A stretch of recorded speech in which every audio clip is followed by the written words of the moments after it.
Hello folks, it's Mad Dog Merv and welcome to today's show. Today we have a car model that we're going to start on, and that would be the 68 Corvette L-88. This is one that I've wanted to do for years and I'm finally getting around to it. We did a review on this not too long ago on the show, so check that out.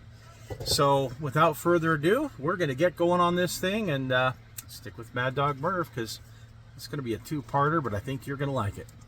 As usual, I'm going to start painting the body, and to do that, I almost always use the Rust-Oleum 2X flat gray primer. But I do need to prep it, and I'm going to show you guys how I get it prepped and ready to go. So I'll boil some water on the stove, and I'll take my can, and once it's boiling, I'll take it off the heat, and then I will put the can in the nice hot water. And I'll stay with it there a couple of minutes. You kind of have to judge it yourself, and 3-4 minutes. Anyway, it heats it up. You get better pressure, better spray.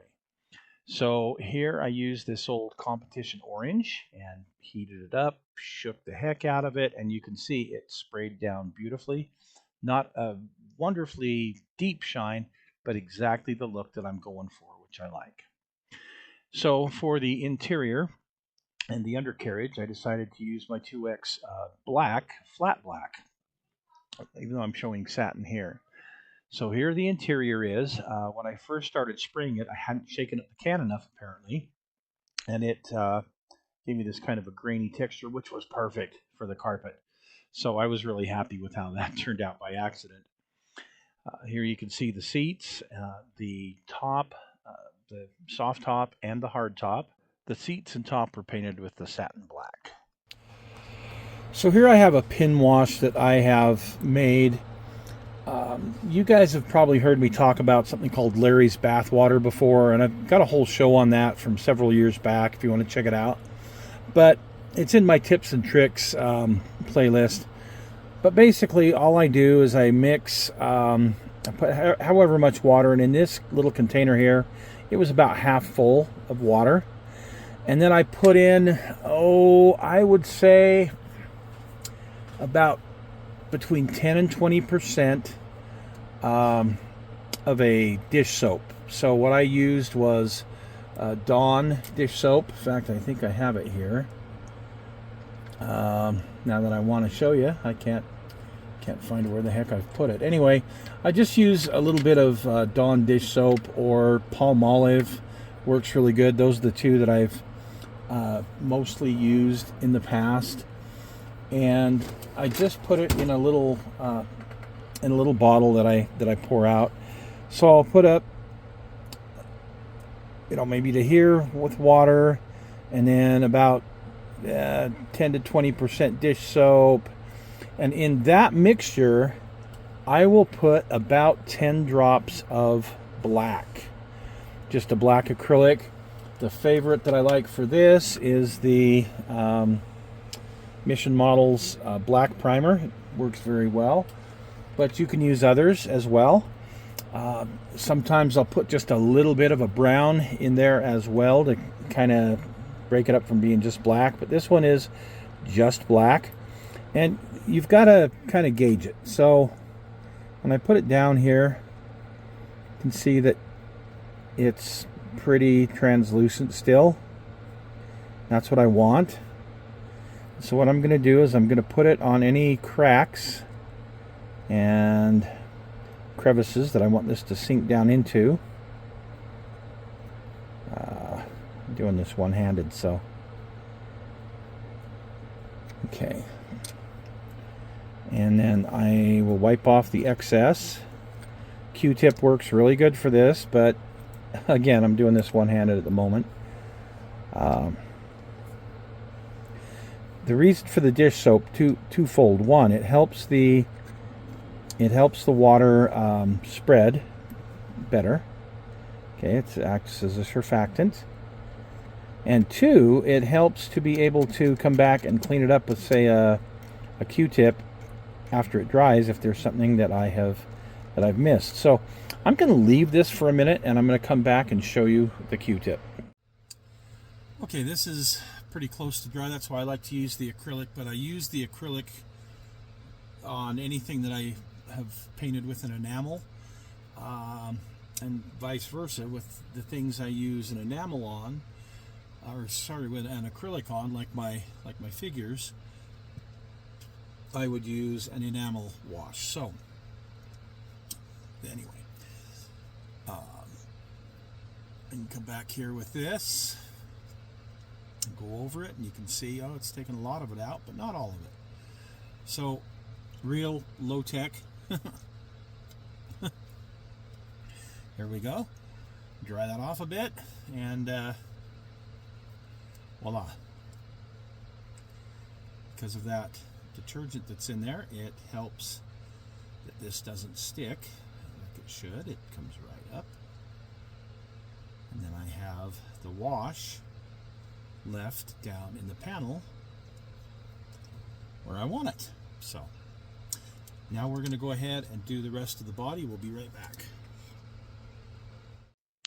And here's the body with the panel lines touched in there. I think it looks really nice. Now you'll notice on the 68 something kind of interesting as far as a door handle. You put the key in where that little button is, but just above that is a little handle, if you will, a push-in handle. 68 was the only year of Corvette that had this particular style of door handle, which is kind of neat. So here's what it would look like without a top, and here it is with the hard top, which is kind of neat looking. Yeah, we'll see. I'm not 100% sure I'm going to go with that, but look at the soft top. Oh yeah, I like this. That's a good looking top on there. So now we're going to go and start working on the chassis. The flat 2X on that. So let it dry, and it's great. Now I can either weather it, I can dry brush a bit to get some highlights on here, which is what I will do. I'll do that off camera, and then I will start assembling more of the components. Okay, so off camera here, I've taken some black and some white, about 50-50 mixture, and just made a little bit here. I'm going to use a dry brush. Make sure I don't have too much on there, and I'm going to dry brush this chassis.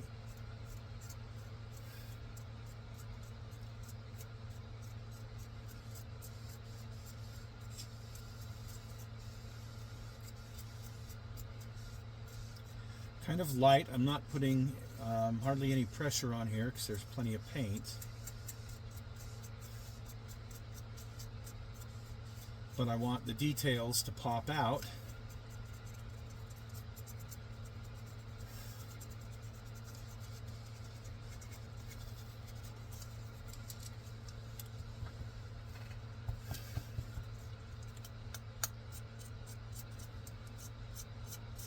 Very simple technique to just, this is an area you're not going to be looking at a whole lot anyway, so, but I do like to have it more than just the black, if I can.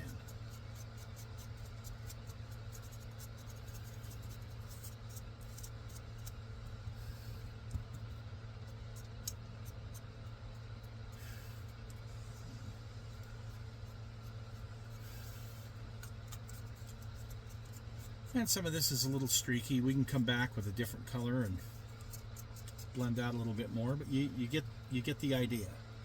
You get the idea there. Same with this firewall, and we will come back and pick out some of these details, but for now I just want to get the corners and edges highlighted.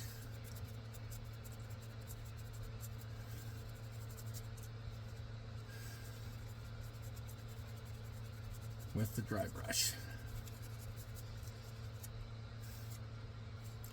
That is extremely subtle,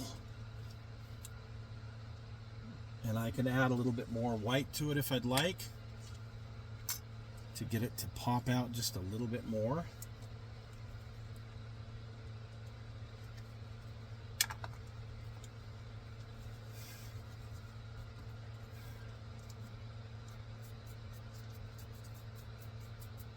There we go.